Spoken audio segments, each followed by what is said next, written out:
Am I the asshole for telling my mom she is nothing but a mistress? Backstory.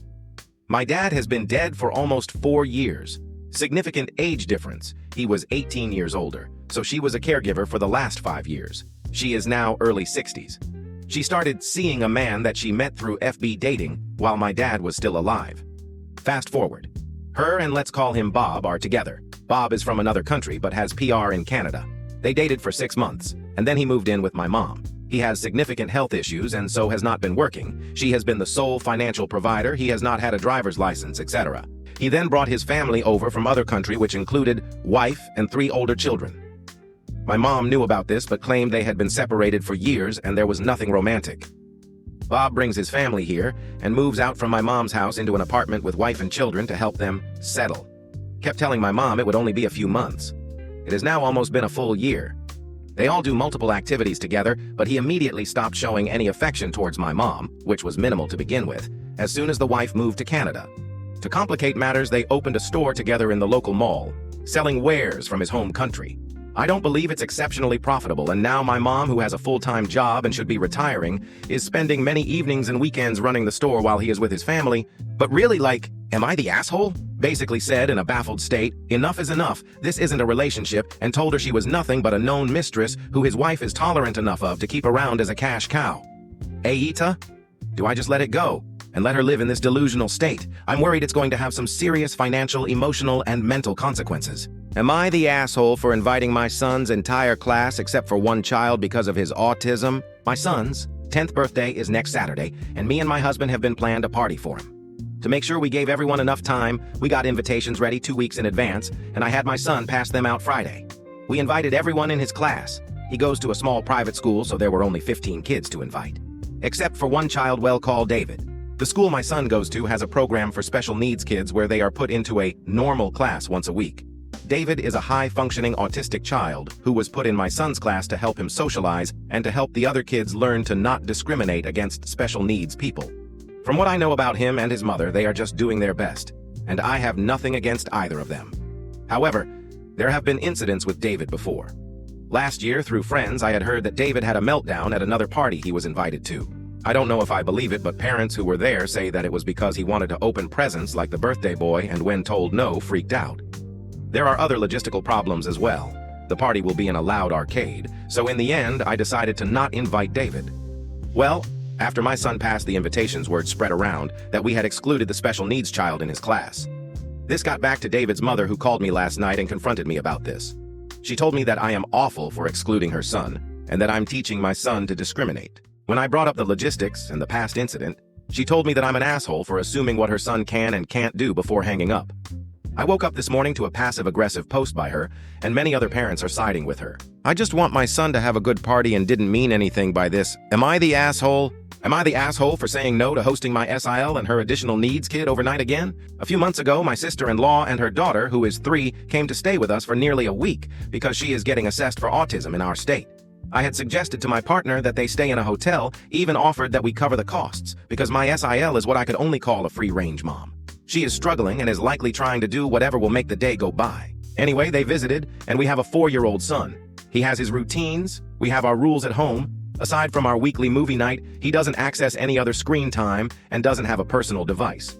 My SEL's kid was glued to her iPad the entire time, volume on loud, and if my SIL tried lowering the volume, the kid would start screaming. It seems that the SIL never actually carried through with it.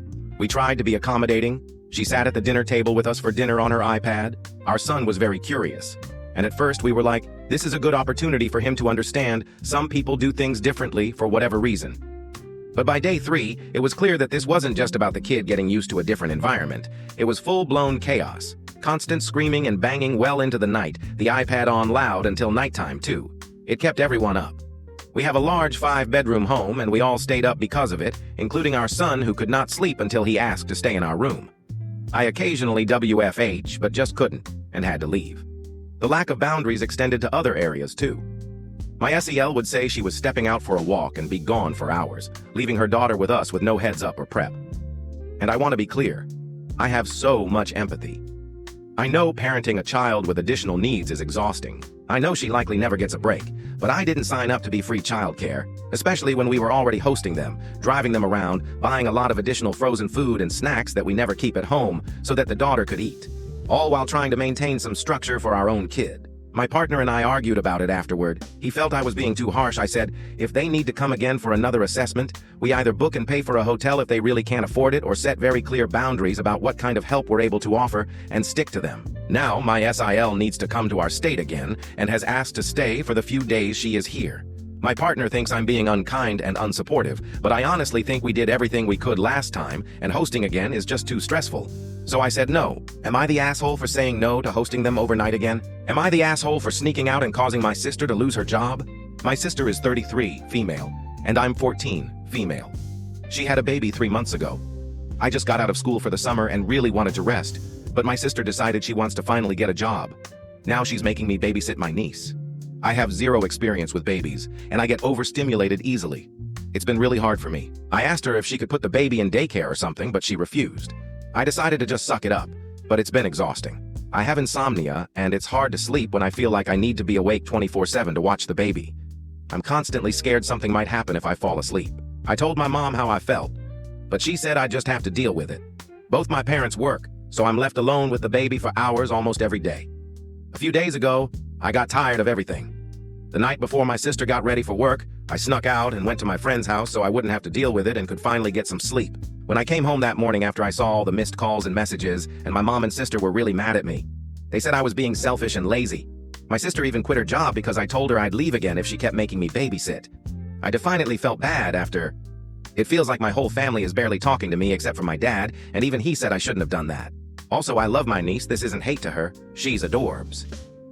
A little edit for more info. I see my dad being brought up a bit, but he works in different places with steel work, so he's very rarely home, but we do call often. My niece's father doesn't want anything to do with her or my sister. It's been that way since she was pregnant anyway. So she left him and moved back in with us. She had a job before, but quit to take care of the baby when she was a newborn. And up until now, of course. Also, her and my mom work at the same place, so they're both night shift jobs and they're tired when they come home from working. So I usually have to watch my niece a bit longer so they can rest when they get home since they expect me to sleep while I'm babysitting. But I just can't, I'm so paranoid something could happen. Not even when I'm feeding the baby and she coughs even a little, or if she's sleeping too hard, I panic. And honestly, I didn't even know daycare wasn't free until I read these comments. I thought maybe it was like public school, sorry. So like, am I the asshole? Am I the asshole for not allowing someone to go in front of me when ordering food at the airport? So I just got off my flight, and I was really hungry. I can't eat much of the food they had on the plane, because of personal reasons. I was waiting in line at a restaurant in the airport, and it's almost my turn after 5 people ahead of me. So when it comes my turn, the guy behind me says to the cashier before I can order, "Hey, my flight is boarding soon. Is there any chance you could make my food now?" To which I reply that I was in line first. He kind of gives me an acknowledging nod, then is about to say something else to the cashier, but I cut him off and say, "I'm really hungry," because I was. I was kind of annoyed because he did not ask me for my spot, just the cashier. I felt this was rude, so I looked him in the eye when I said that. The cashier informs him it would take 10-12 mins for the food, and he rushes off saying, "All yours, sir," as if I was the rude one. If he had asked me nicely, I may have said fine, but he didn't, so I was not polite either. Like, am I the asshole? Am I the asshole for kicking my mom out of my house after she stole my, yes, it's pathetic, houseplant? I'm gonna keep this short because I just really need an opinion on this. I, F22, have recently moved into my first apartment after ages of trying to find a job after college. It's been a pain, but I've managed to get away from my mom and dad. I've been here for about a month, and 2 days ago my parents came around the house for dinner. Now, small side note, my partner passed away last year and I've really been struggling without him. The last thing that he gave me for my birthday was a very small houseplant, one of the ones that pretty much survive forever if you take care of it. So anyways, after dinner I clean up and I notice it's gone. Of course I go into absolute panic mode because it's the last shard of my past partner. I look all around the house for a good 30 minutes and cannot find the thing. So of course I get suspicious. It's hardly difficult to lose a goddamn houseplant. I call up my parents and my mom seems really suspicious when I ask her about it. And after further questioning, she eventually gives up. She stuffed it into her handbag with her and took it. Of course I was pissed and demanded it back. And my mom kept on saying, "It's not a big deal, honey. It's just a plant." So despite my saying it's the last shard of my partner that I physically have left, I haven't spoken to her since, and I've really been considering going over there and giving her a piece of my mind. But at the end of the day, it is a plant. And she does collect them, plus it's my mom. So genuinely, am I the asshole?